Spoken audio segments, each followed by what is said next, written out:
السلام علیکم ورحمۃ اللہ وبرکاتہ۔ مولا حسین یزید کے ہاتھ میں ہاتھ نہیں دیتے تھے، اس سے بیعت نہیں کرتے تھے، اس کے لیے آپ مدینہ رسول چھوڑ دیتے ہیں۔ مکے والوں کو پتہ چلا کہ حسین علیہ السلام مدینہ شریف کو چھوڑ کر مکہ تشریف لا رہے ہیں۔ مکے والوں کو بہت خوشی ہوئی، اس لیے کہ حضور نے ہجرت کی تھی، مکے سے مدینے میں تشریف لے گئے تو مدینے میں خوشیوں کا سماں تھا۔ وارث رسول، وارث پیغمبر، اس وقت روح زمین پر جو مولا حسین کا ظاہری دور ہے، مولا حسین سے افضل روح زمین پر کوئی نہیں، کیونکہ وہ تنہا وارث رسول تھے۔ جب وہ مکہ تشریف لا رہے تھے تو مکہ میں خوشیوں کا ایک سماں تھا۔ اہل مکہ باہر نکل کر استقبال کیا اور اس کے بعد حرم کا مسلح یہ کہہ کر سونپ دیا، جس کی امانت ہے وہ سنبھال لے۔ مولا حسین نماز پڑھاتے تھے۔ اتفاق کی بات ہے کہ مولا حسین مکہ پہنچے، حج کی تیاریوں کی شروعات کرنے لگے، کیونکہ ایسا نہیں ہوتا تھا کہ لوگ ذی الحج میں پہنچ رہے ہیں۔ اس دور میں لوگ ذی القعدہ بہت پہلے سے حج کے لیے اپنے گھروں سے نکلتے تھے۔ وہ ایک عجیب سا سماں بندھا ہوا ہے۔ مکے والے خوش ہیں، لیکن جب مولا حسین مکہ میں آئے تو حضرت ابن عباس رضی اللہ تعالیٰ عنہ کہتے ہیں، حسین اب تمہیں مکہ میں ہی رہنا ہے، یہاں سے تم کہیں نہ جاؤ، انتظار کرو، اللہ تبارک و تعالیٰ کی مرضی کیا ہے۔ میری طبیعت یہ ہے کہ میں مکہ میں ہی رہوں گا، میں کسی کو نہ تو بیعت کی دعوت دوں گا نہ کوئی قدم اٹھاؤں گا، اس لیے کہ حضرت معاویہ کا وصال ہو چکا ہے، ان کی جگہ پر یزید پلید بادشاہ بن چکا ہے۔ یزید کتنا بدترین انسان تھا، یزید کے بدترین ہونے کے لیے ایک ہی حدیث کافی ہے۔ آقا نے فرمایا، میں نے خواب دیکھا کہ میرے ممبر پر بندر ناچ رہے ہیں، میں نے بندروں کو ممبر پر ناچتے دیکھا۔ اس خواب کی تصویر پوچھی گئی تو اس سے مراد تھی کہ بنو امیہ و بنو صفیق کے لڑکے جو میرے ممبر کی حرمتی کریں گے، یہ حالات ہے۔ حضور غیب نبی ہیں، آقا نے ساری باتیں فرمائی۔ حضور کو یزید نام سے اتنی نفرت تھی کہ حضور نے اپنے گدھے کا نام یزید رکھنا پسند نہیں کیا۔ جب حضور کی بارگاہ میں ایک گدھا تحفے میں پیش کیا تو حضور سے گدھے نے کہا، یا رسول اللہ، میرے سوا زمین پر میری نسل میں کوئی نہیں رہا اور روح زمین پر پیغمبر اعظم آپ کے سوا کوئی نہیں ہے، میرے اوپر کی پشتوں میں ایسے خوش نصیب ہے کہ جن کی پیٹھ پر نبیوں نے سواری کی ہے۔ آقا نے فرمایا، تیرا نام کیا ہے؟ جب بھی حضور کسی سے ملاقات کرتے سب سے پہلے نام پوچھتے کہ گدھے تیرا نام کیا ہے؟ گدھے نے کہا، حضور میرا نام یزید ہے۔ حضور نے کہا، تیرا نام یزید نہیں یافور ہے، ابھی تو یزید پیدا بھی نہیں ہوا۔ حضور کو علم غیب تھا، حضور کو یہ گوارا نہیں جو گدھا میرا وفادار ہے اس کا نام یزید ہو جائے، اس لیے اگر جہاں یزیدیت ہوگی وہاں کبھی وفاداری نہیں ہوگی۔ حضور نے گدھے کا نام بھی بدل دیا۔ اللہ پوچھے گا قیامت کے دن کیا لایا ہے، وہاں نسبت حسین پیش کر دیں گے، ہم حسینی ہیں۔ اس وقت پتہ چلا کوفیوں کو امام حسین علیہ السلام یزید کی بیعت سے انکار کیا ہے، تو انہوں نے سلیمان کے گھر میں میٹنگ کی کہ مولا حسین کو کوفہ بلاؤ کہ ہم ان کے ہاتھ پیر کی بیعت کریں گے۔ جو اپنے آپ کو شیعہ علی کہتے تھے، ان کا مرکز تھا کوفہ۔ علامہ طبرسی نے اپنی کتاب میں لکھا کہ کوفہ میں حضرت امام حسن رضی اللہ تعالیٰ عنہ نے حضرت امام معاویہ سے صلح کی تو صلح کرنے کے بعد تشریف لائے تو کوفہ والوں نے امام حسن کے چہرے پر تماچے مارے، مصلی پہ کھڑے تھے تو مسلح پیروں کے نیچے سے کھینچ لیا تھا۔ یہ سب کوفہ میں ہوا تھا۔ کہاں آپ امامت کے لائق نہیں، علی کے شہزادے ہیں، ان کو کہا جا رہا تھا امامت کے لائق نہیں ہیں۔ جو مولا علی کو شہید کیا تھا اس کا حال یہ تھا کہ وہ اپنے آپ کو شیعہ علی کہہ رہا تھا۔ اس ولید کا ایک عورت پر دل آ گیا تھا تو اس عورت نے مہر میں علی رضی اللہ تعالیٰ عنہ کا سر مانگا تو اس کا نام عبد الرحمن تھا۔ اس نے علی رضی اللہ تعالیٰ عنہ کے جنازے میں لوگوں کو شریک نہیں ہونے دیا۔ کوفہ والوں نے طوفان کا وبال مچا دیا۔ علی رضی اللہ تعالیٰ عنہ کے جنازے 3 لوگوں کو شریک کیا، مولا حسین، مولا حسن اور مولا حسین کا غلام۔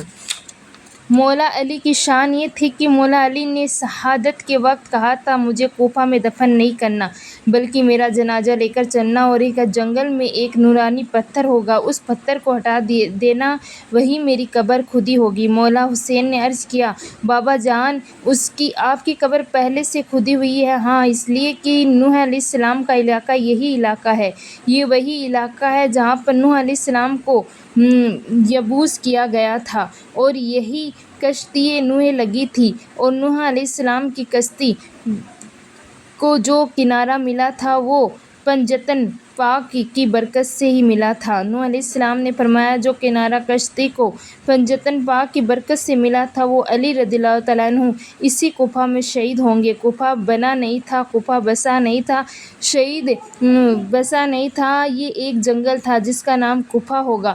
نبی کا داماد یہی شہید ہوگا، وہ شہید بعد میں ہوگا جن کو نام کی برکت سے میری کشتی کو کنارہ ملا، میں اس کے پہلے سے قبر بنا کے جاؤں گا۔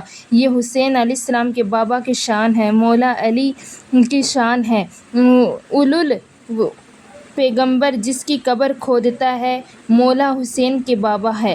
تو کوفہ والوں نے مولا علی پر ظلم کیے، کوفہ والوں نے ہی حسن مصطفیٰ پر ظلم کیے۔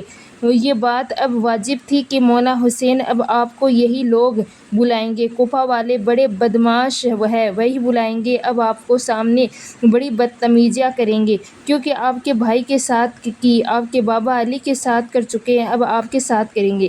مولا حسین نے کہا میرا ارادہ نہیں ہے یہاں سے جانے کا، لیکن کوفہ والوں نے بہت سے خط لکھے۔ حدیث سے روایت ہے کہ بعض لوگوں نے کہا انہوں نے 40 خط لکھے، کسی نے کہا 70,000 خط لکھے، کسی نے کہا 12,000 خط آئے۔ ہر روز خط آتے گئے کہ حسین علیہ السلام نے یزید کی بیعت نہیں کی ہے، کیونکہ یزید فاسق اور فاجر تھا۔ خط پڑھتے رہے، کوئی جواب نہیں دیتے تھے، کیونکہ وہ لوگ کوفہ والے بڑے بے وفا تھے، ان میں بڑی بے وفائی تھی۔ مولا حسین نے کوئی جواب نہیں دیا، لیکن وہ آخری خط آیا، اس کا مضمون تاریخ میں یوں آتا ہے کہ مولا حسین تمہیں نانا کی شریعت پیاری نہیں ہے، مکے سے نکل کر کوفہ آنا گوارا نہیں تو ٹھیک ہے ہم یزید کے ہاتھ کی بیعت کر لیں گے، قیامت کے دن اللہ پوچھے گا تم نے ایک فاسق اور فاجر کے ہاتھ کی بیعت کیوں کی؟ تو فاسق اور فاجر کی شرابی بندن ناچنے والے کے ہاتھ سے بیعت کیوں کی؟ تو ہم عرض کریں گے تیرے نبی کے نواسے کو تیرے دین سے زیادہ اپنی جان پیاری تھی، صبر کی صحبت برداشت نہیں کر سکے۔ مولا حسین نے وہ خط پڑھا، لرز گئے، کیونکہ ان کی تربیت رسول کریم صلی اللہ علیہ وسلم نے کی تھی۔ جو اللہ کے جتنے قریب ہوتا ہے اس کے دل میں اللہ کا اتنا ہی خوف ہوتا ہے۔ مولا حسین نے کوفہ جانے کی تیاری شروع کر دی۔ جب یہ بات صحابہ کو پتہ چلی، اس وقت وہ اکابر تھے جیسے عبد الرحمن بن ابو بکر، عبداللہ ابن عمر، عبداللہ ابن عباس، ان سب کو پتہ چلا تو مولا حسین سے انہوں نے کہا حسین ایسا نہ کرو، اس وقت روح زمین پر آپ سے زیادہ عظمت والا، فضیلت والا، بزرگی والا کوئی نہیں ہے، آپ نہ جائیں۔ کوفہ والے نے ہمیشہ آپ کے ساتھ بدتمیزی کی ہے، دھوکہ دیا ہے، اور اب بھی آپ کو اس لیے بلا رہے ہیں اور آپ کو ضرور دھوکہ دیں گے۔ مولا حسین نے خط دکھائے اور بولے اب کوئی راستہ نہیں بچتا، آئیے یہاں پہ رکوں۔ تو صحابہ نے مشورہ دیا اگر آپ جانا ہی چاہتے ہیں تو پہلے اپنے نائب کو بھیجو، اگر وہ وہاں سے صحیح لوٹے تو شوق سے جائے۔ تو ابن عباس کہتے ہیں کہ حسین اب تو مجھے وہ دن نظر آتے ہیں جس کی خبر اللہ کے رسول نے دی تھی کہ مولا حسین کربلا میں شہید کر دیا جائے گا، خبردار آپ مت جانا۔ مولا حسین کو یہ رائے بڑی پسند آئی، انہوں نے اپنے بھائی چچا کے بیٹے مسلم ابن عقیل کو بھیجنے کا فیصلہ کیا۔ حضرت عقیل مولا علی کے بھائیوں میں سے ایک بھائی تھے۔ تو حضرت مسلم مکہ سے کوفہ جانے کے لیے تیار ہوئے۔ تو حضرت مسلم کے دو بیٹے، ایک کی عمر 8 سال، ایک کی عمر 6 سال تھی، تو دونوں کوفہ جانے کے لیے کہا ابا ہم بھی ساتھ چلیں گے۔ تو حضرت مسلم بچوں کی شفقت اور محبت دیکھ کر انہیں بھی ساتھ لیا۔ پھر یہ کوفہ پہنچے تو مسلم ابن عقیل کے ہاتھ سے 12,000 لوگوں نے مولا حسین کے نام کی بیعت کی۔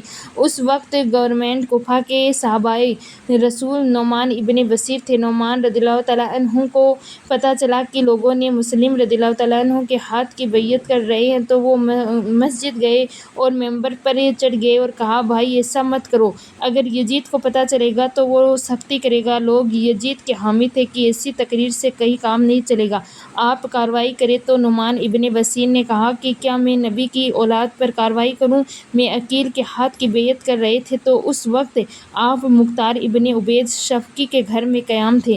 لوگ دھیرے دھیرے بیعت کر رہے تھے اور محمد و ابراہیم کو لوگ گود میں اٹھاتے، کبھی کندھوں پر اٹھاتے، شہزادوں کی طرح زندگی ہو گئی تھی۔ تو انہوں نے ابن رسول مولا حسین کو خط لکھا کہ یہاں کے حالات اس وقت بہت اچھے ہیں، آپ یہاں تشریف لے آئیں۔ اور ایک طرح یزید کو کوفہ والوں نے خبر دی کہ نعمان ابن بشیر ابن عقیل پر کوئی کارروائی نہیں کر رہے تھے، ان کے ہاتھ ان کے ساتھ نرمی سے پیش آ رہے ہیں، ان کے ہاتھوں کی مولا حسین کے نام کی بیعت کر رہے ہیں۔ اگر کوفہ کو بچانا چاہتے ہو تو سخت سے سخت آدمی کو بھیجو، اب آل نبی پر سختی کرے۔ ایسا آدمی ان کو چاہیے تھا۔ تو یزید کا دوست سرجون کو، جو یزید کا پکا دوست تھا، یہ کوفہ کو کوئی بچا سکتا تھا، یہ بدترین انسان تھا، اس نے کہا، اس وقت اگر کوفہ کو کوئی بچا سکتا ہے تو عبید اللہ ابن زیاد بچا سکتا ہے۔ کوئی بھی بندہ اگر جس کو حسب و نسب واضح طور پر ٹھیک ہے، اگر اس کے خون میں شرافت ہے، باپ داداؤں کی اولاد میں سے ہوگا،